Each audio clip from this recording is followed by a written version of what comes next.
What's going on YouTube? Welcome back to another video. Today I have something special for you guys as it's going to be an Overwatch 2 Stadium tier list for all the heroes at launch. This is just after that little mini patch they did that nerfed a good amount of the heroes, so it'll be up to date. For those of you who have been following my channel before, I know I've been doing pretty much what has been all League of Legends content. I may actually put one Stadium game out before this, but Overwatch has always been my favorite game since launch all the way up until about season 3 or 4 of Overwatch 2, which is like 7 years, 2016 to 2023. This game has been my favorite. I was captain of my school's Overwatch team all 4 years. I've been GM top 500 since season 3 of Overwatch 1, so it's like 6 years of that. Wanted to give this a shot, and I love it so much. So wanted to give a little tier list of what I think the best and worst heroes are in the Stadium. And to get things started, we're going to start off with D.Va. And D.Va's going straight into the D tier. She is the absolute worst hero in this game.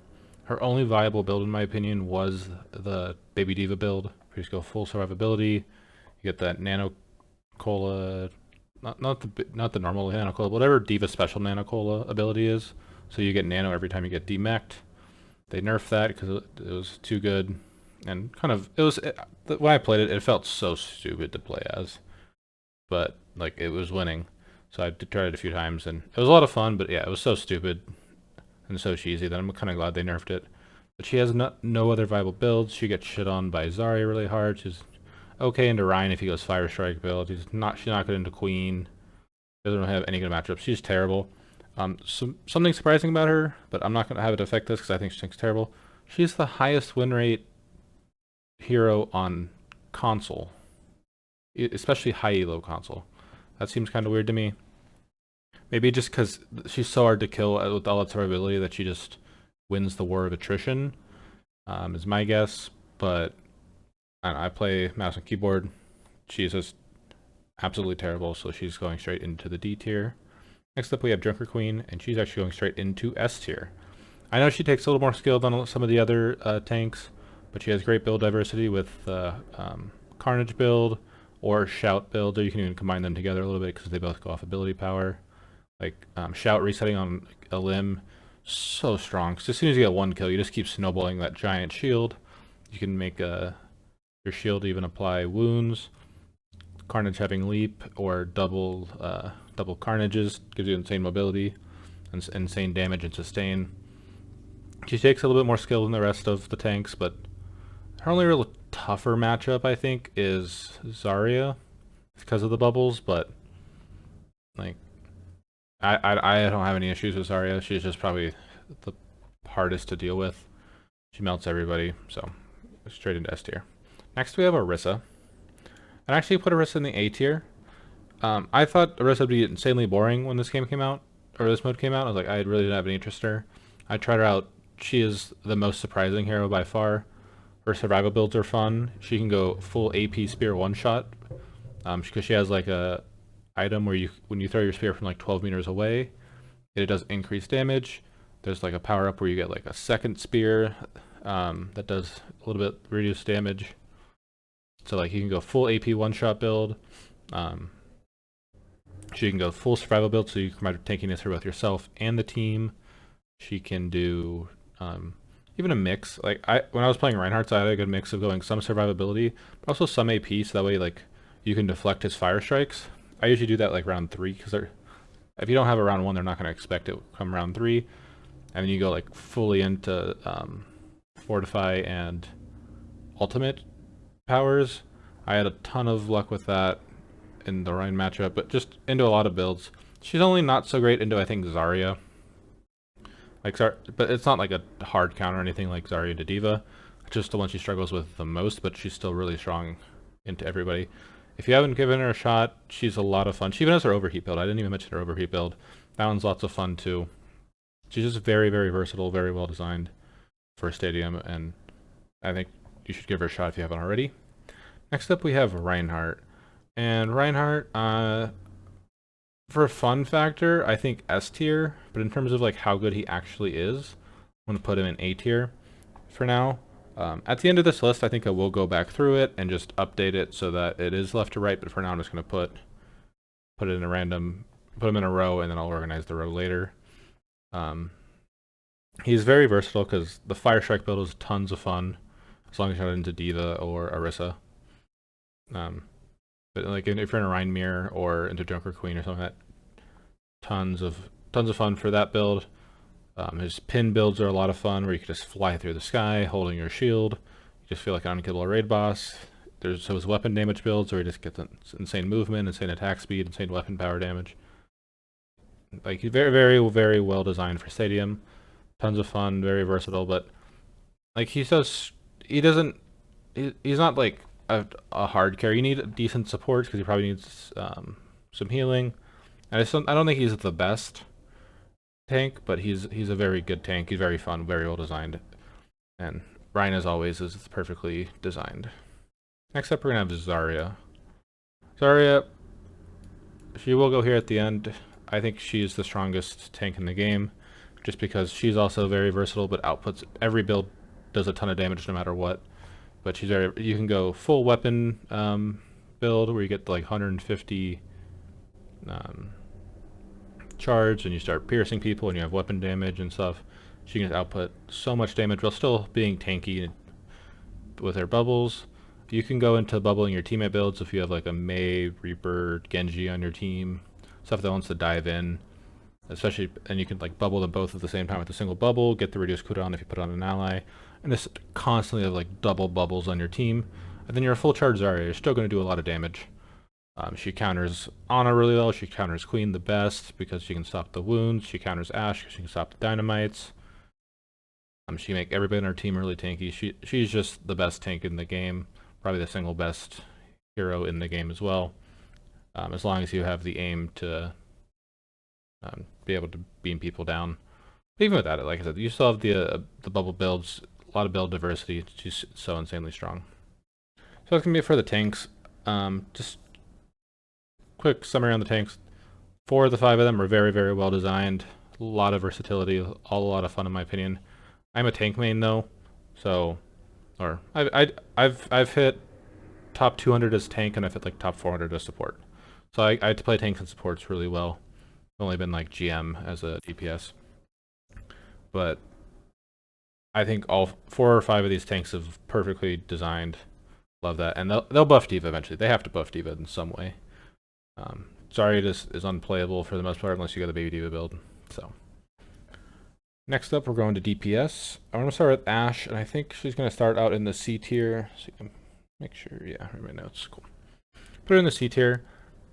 More of the reason she's in the C tier is not because she's like really bad. It's just that like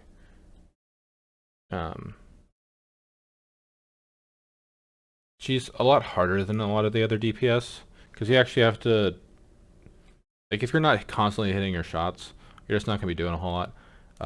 My friend that I play with the most, he is kind of just one-tricking Ashe this entire 2 weeks so far, and he does very, very well with her. And like when you play her to her capabilities, she can compete with any other DPS or tank or support. She can hold her own, but just the skill required to unlock that. She doesn't have a very ease of execution build like a lot of the other characters in this game do. Her Dynamite Bob build is a little bit easier, but you still have to hit your Dynamite on time. You still need to hit some shots. She's not great with third person because when you have to scope in, it just feels really janky switching back and forth. So you kind of need to play her in first person.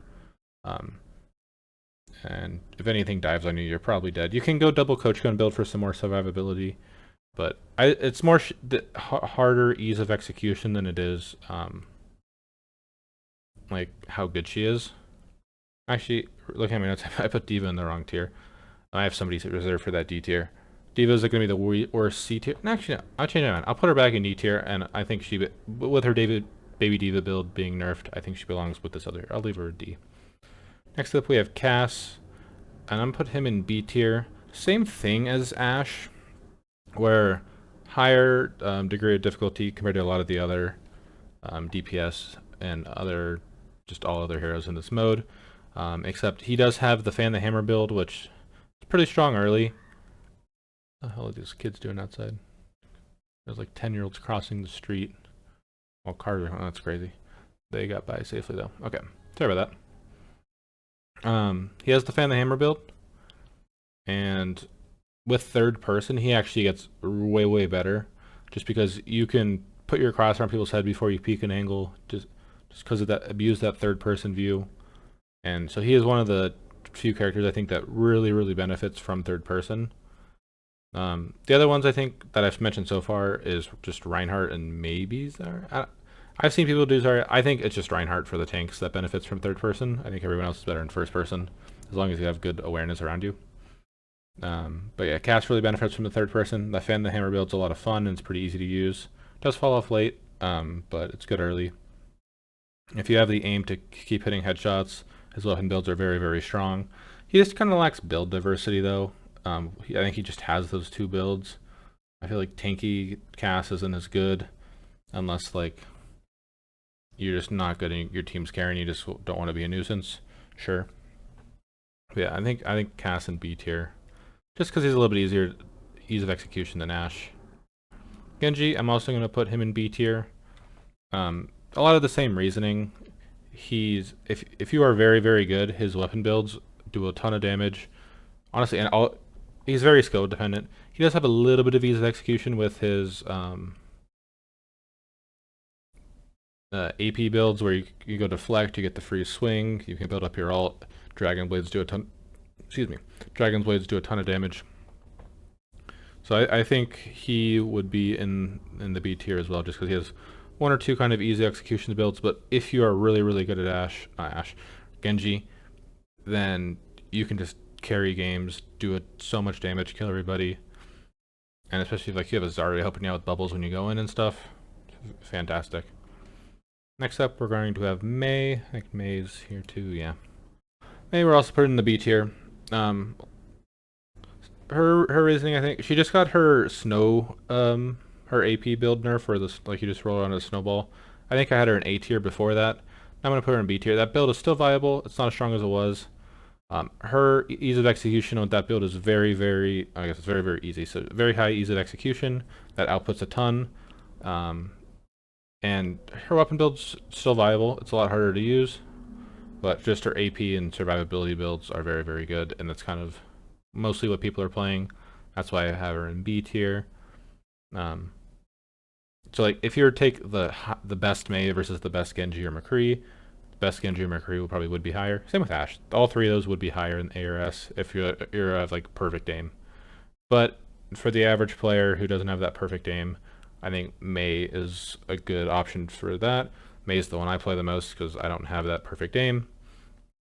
So maybe I'm a little biased towards Mei. But I think like if you have the skill, it'd be like you can put these guys maybe even a tier higher, but for the average player, I think that's a good spot for her. Next up, we have Reaper. Reaper is going to go in the A tier. So again, a lot of build diversity, which I think is very good. That most heroes have good build diversity. His weapon builds are super strong. You can get insane attack speed.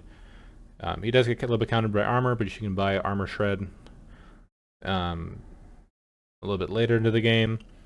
But his weapon builds, you get the lifesteal. You basically win any close range duel. You can melt tanks. You can melt shields. I guess Ryan's the only shield there is. But very good. D.Va is probably his only like harder tank matchup. Orisa can be tough too, I guess, with Fortify. But just very strong overall. And then he has the fun AP like teleport.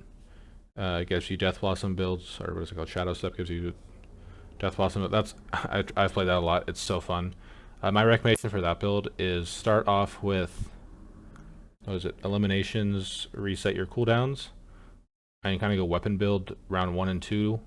And once you get round 3, you can buy the Shadow Step, gives you the mini Death Blossom, sell all your weapon damage stuff, and start building full AP.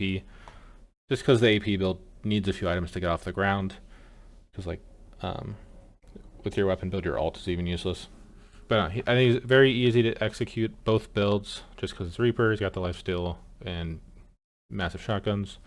So I think A tier is a good spot for him. Next up we got Soldier. Everyone knows Soldier is the most broken character in this game. You've played him against him 9 out of 10 games, and you probably had him in your team 9 out of 10 games as well. I'm glad they nerfed the free tack visor build a little bit, it's still too strong. The fact that you can hit 2 people for a half second without aiming is just crazy, just by firing a helix rocket. I think they need to change that. They can put that up to even 0.75 seconds, half a full second, if that helix rocket hits somebody. I think like direct hit should give you a full second, and if you just get explosion damage, give you like half to 0.75 seconds. Just the fact you have to fire it is so stupid. Because I think even without that build, he'd still be a very, very strong hero. His weapon builds are very strong. The helix rocket AP and the healing station AP builds where you just run around dealing damage, they're so much fun to do. Like, he's such a well-designed hero. Even if he didn't have, or if he just didn't have tac visor, he'd be a very well-designed hero. With the tac visor, he's still a good hero. He's just a broken hero. Like, he's too overloaded. I think that's a better way to phrase it. He's just too overloaded, and they need to get rid of that. I hope they get rid of that in the next season, because the rest of the builds are good, and he doesn't need that tac visor to be a good hero. He's also just an easier to aim hit scan compared to Ashe and Genji, Ashe and Cassidy. So he's easier in that. Plus he has some self-sustain with his healing station. So yeah, he's probably going to be here when it's all said and done. Between him and Zarya. You'll have to watch at the end for that. And so I guess that's all the DPS. So DPS are kind of spread out. I'll put a lot of them in B tier. I think DPS is the one role that requires the most skill to start out, because you have 3 hit scans. I guess 4 if you count Reaper as he's technically hit scan. But you have like 4 champions, not champions, way too much, like 4 heroes that require aim. Maybe 5. You can Reaper some aim. They require aim. They're a lot harder. If you have the skill, they're going to be higher tiers and they have good win rates. If you have the skill, don't be like, oh, they're B tier, so I can't play or anything. It's just that they're harder to use. Most of them only have like one easy build that's okay, and then the really good build requires a lot of skill. And now moving on to the supports, and we'll start with Ana, straight into D tier. I think she should be in this tier alone, but because of the Baby Diva build nerfs, straight into D tier. She is unplayable in so many games. I did get my win on her. I took a few games, and that AoE sleep build, that one's actually a lot of fun if you can pull it off. It's kind of weak in the first couple of rounds, but I think I got to like round 3 or 4. I got play of the game. I got a 4-man sleep into a nade. That was a lot of fun, but I don't know. She's just terrible. Like I don't want to use. I have pretty good aim for hitting like my allies with that massive hitbox because it's so forgiving. Like I can play on it really well in the base game. But in Stadium, if there's a Junker Queen on your team or the enemy team, Junker Queen, Lucio, or Juno, everyone just moves too fast. Plus, even Reinhardt, because he can build. Reinhardt just builds a lot of move speed. But I think everyone does really well into him. Like Diva counters him pretty well. Orisa doesn't care about. You can't get slept. Queen is the only like bad tank matchup, or good tank matchup. I think she's good into Queen, but if they have a Kiriko, it kind of negates that. So Kiriko negates you, Zarya negates you, Orisa negates you. Diva can eat everything. Mei and Reaper can cleanse everything. Genji can deflect. Like I just think there's too many things that counter her. There's so much movement speed in here that it's tough to hit enemies and allies. I know there is a power that lets you auto aim onto allies. It feels clunky to me. I don't really like it, especially if you're trying to like aim down an enemy and then your ally walks in front of you. It's kind of tough. I would not recommend playing Diva or Ana. I just think those two are like unplayable right now. Even though they're both very good heroes in the base game, they'll buff them eventually. Next up, we got Juno. This one, she may be down in A tier. I haven't played her much since they nerfed her torpedo build. But I will say, when their torpedo build was like super strong, the damage torpedo build, I kind of resorted back to her. I started like the first 3 to 4 rounds doing her healer. Sorry about that loud truck if you can hear that. Doing like her healer torpedo build, where I think first I'd get your torpedoes give you like the Ana buff of like here healing doing more. I thought that was just too strong. Like that didn't get nerfed. Having the double charge with that means you can keep your team healed up really well. So like I like that the torpedo build has versatility within itself. It's not just torpedoes do damage or just torpedoes heal. You can do a little bit of both. And now it gives you life. It's still gonna do damage, just not gonna like one-shot everybody. So I still think she's really strong. The speed boost and her survivability is really good too. So for that, I'm gonna keep her in S tier at the start. Next up, we have Kiriko. I was gonna initially put her in A tier before I played her a whole lot, just because of what I was hearing. I know she's normally pretty good, but I'm gonna put her in B tier. If this was my personal tier list of like just what I enjoy playing, what the hell? I live on a small street. Why are there like 10 motorcycles going by at full speed? You guys are getting the brunt of all the Sunday night shenanigans going down with me recording this video. But if this was my tier list, I'd put Kiriko in D. I don't know what it is. It took me like 15 games of Kiriko to get one win. Like I could not make her, like I was trying healing weapon builds just to keep my team alive, or like the not the healing, whatever the healing thing is called. I could bounce them all to keep them alive. I was doing double cleanse, those double Suzu builds. Wasn't having the best of luck. Was trying to create a bunch of clones of yourself just by shadow stepping, or swift stepping everywhere. Just wasn't having the best of luck with that. I finally got a win, and I have no interest in touching her again. The one build that I also tried, I didn't have luck with, but I played against it a few times, and it just stomped my teams. Was her ult slows like the enemy team by an insane amount. If you're playing like a Reinhardt, Reaper, Cass team comp with like a Lucio, just put that ult down in front of them, and they become like immobile. They're just so free to kill, especially because you have your ult giving your team move speed and like double attack speed and cooldown reduction, and they're just frozen in place. So like she has a ton of build versatility. I just can't get her to work. So maybe a lot of people would have her in A. I'm gonna put her in B just because I just can't seem to get her to work. And when I play against her, I don't really like. There's not much worth Suzuing besides Ana and Ashe in this of the current cast. Maybe a Ryan Shatter, I guess. But I just don't think she's that great. Next up, we got Lucio. Lucio, I'm gonna put in the C tier. I know he just had the one viable build of boops give you like a big heal in your circle around you, and that got nerfed. It's still his best build, I think. It's just not quite as strong. What's surprising to me is Lucio actually has the highest win rate in this entire mode, but he also has one of the lowest pick rates. So I think part of the reason is just by being Lucio, you're either passively healing or speeding your team. And boop's pretty easy to use. If they get too close, boop them away. So like, it's hard not to get value on Lucio. You just have lower carry potential. Like people get too tanky late game where you can go and be DPS Lucio.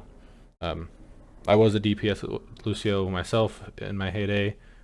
For like one semester college, we had too many tanks, so I was doing Lucio in the Goats meta, and I was still doing DPS Lucio in that. But you just can't get it to work in Stadium. I think you just have to be a heal bot, so it's kind of boring, but it's still good. I think if you are going stats, he would be higher, but just funness, build versatility, and carry potential, I think he's C.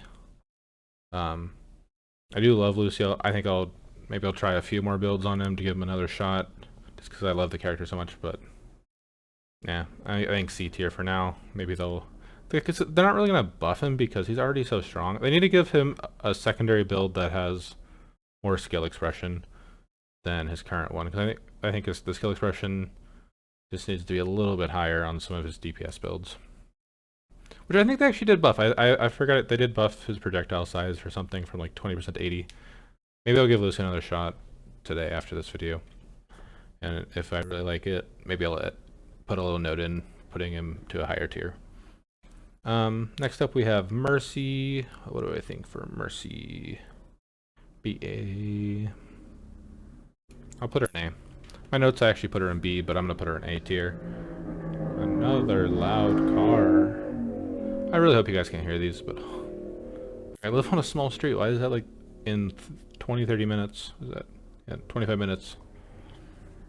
Another really loud car. So with Mercy, a lot of build diversity. Not very much like solo carry potential because it is Mercy. You're just kind of pocketing your teammates. But she gets really tanky. She's hard to kill. Res gets an incredible value. And with like one of her abilities letting her increase her res range, it's like impossible to stop her from resing. Like Lucio boops don't work. Mei walls don't work. I would say the one thing I've seen with Mei walls, if you get the super big wall on Mei, which I feel like there's not, her only use case is stopping Mercy res, because it like launches them so high into the sky. But outside of that, like it's hard to stop Mercy res. She's become super tanky. The stuff where she can ult by resing, and then when she's in ult form, she gives every ally both healing and damage boost, and while she has her gun out.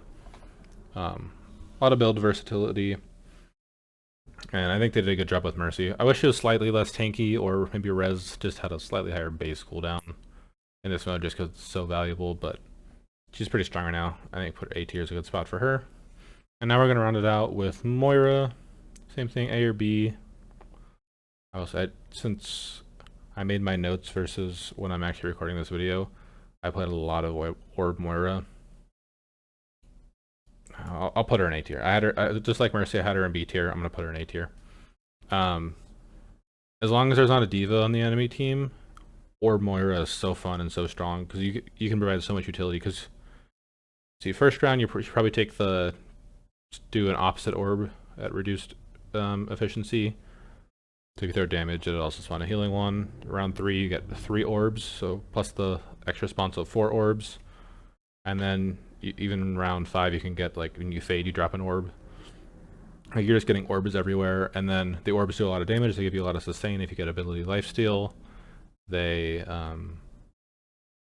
She's really good if you get the orb slow people, like or the ability power, your ability to slow people, and or healing reduction. So she just provides insane team utility because your orbs hit everybody so easily. She's really strong in that regard. It's so easy to use that the only real counter is Diva. Genji is decent into it because he can deflect some of them. Mei and Reaper can use their shifts. Zarya can cleanse some stuff. So like there's some counterplay to it, but it's a lot of fun, and you're just Moira, so you have a lot of sustain. Plus your ult does a ton of damage in that. You can farm your ult so fast. I think A tier is actually a good spot for, and she's really easy to use. And then her weapon build is alright. It's nowhere near as good as Orb build, but she does have her weapon build, so she can do even more healing and damage that way. So she does have some build versatility. So, but I guess it's mostly Orb build. I think that's probably why I had her in B tier initially. I think Orb build's so fun. You know what? If I have some bias for Kiri being in B, then I'll pop some bias for Kiri being in A, or Moira being in A. Yeah. So that's my let me delete this for you guys. So that's gonna be my final tier list. I'm gonna cut real quick to where they should be in the end. Okay, this is the final list actually. Decided to switch a few things around. I actually swapped Ashe and Genji, and then actually moved Mei to the end of B tier. I think Soldier by far and away is still the best, even without his attack visor, but I think he's still really strong. Zarya and Queen are just insane. Juno, I haven't fully tried her with the nerf, but I think she's still A tier until I get proven otherwise. I think she's just the best support still. Reaper's best A tiers. Lucio probably is more closer to the D people than he is to Genji, but the passive value and win rate just kind of make him in C tier, I think. Ashe, Genji, and Kree. If you're good enough, A and S. Maybe even same with Carry, but yeah, that's my final tier list. Hope you guys enjoyed the video. If you disagree with anything, let me know down in the comments. Let me know where each hero belongs to you. And with that, see you in the next video. Peace.